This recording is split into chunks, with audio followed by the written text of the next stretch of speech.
So, I mean, I work. I mean, I love it. I mean, I love what I do, but probably what I do the most for like fun is like when I go into Gulu, I go to my orphanage in Gulu. When I'm in Kampala, I have an orphanage in Kampala. South Sudan, I have an orphanage, you know. So I spend time on the orphanages, you know. Still rescue children to this day. I don't do it as much as I used to, you know, because times change. For me to do a rescue, and it's not much money, but it's a lot of money, it cost me $10,000 to do a rescue. And people say, well, how can you spend $10,000? You got 15 to 20 soldiers with you. You give them an incentive to be with you. You got to buy food for everyone. You go in the bush for 2 weeks, 2 or 3 automobiles. I mean, $10,000 is just gone, you know. So I still do rescues. We just... How common is it like for violence to happen during a typical rescue? You know, I haven't been in a shootout in almost 2 years, but I was in 3 in 1 year. So before that, you know.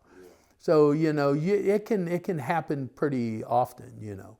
When you run a security company, I mean, so you're always into something.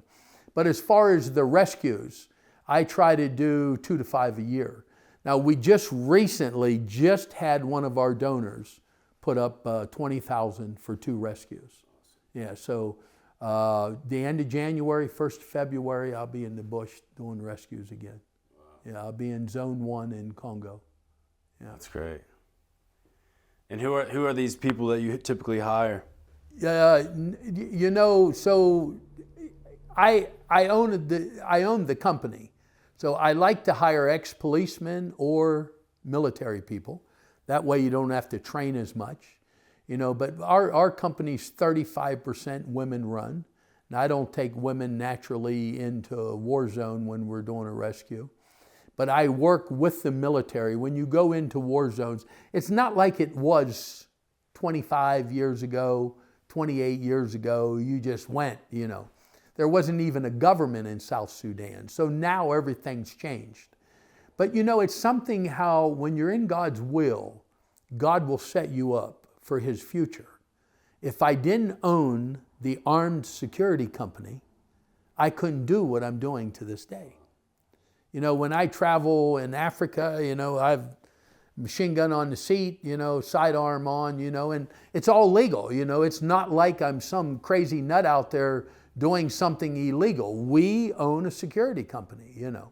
Our company, we do escorts. We escort VIP people all over Uganda, you know, and East Africa is an East Africa nation now, you know. So there's several countries that we can even work in. You just got a license in every country.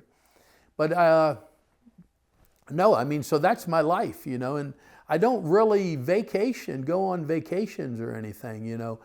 Very, very seldom. I just built a new hotel at the Angels truck stop. So me and my wife used to go into the safari park. We'd go into the park and we would stay in the hotels there to kind of, you know, enjoy. But now mine's nicer than what's in the park, you know. So we still go into the park. I do a lot of VIP escorts where a lot of wealthy people, government people will come into Uganda. They'll hire us to do security, just follow them around, you know. Yeah.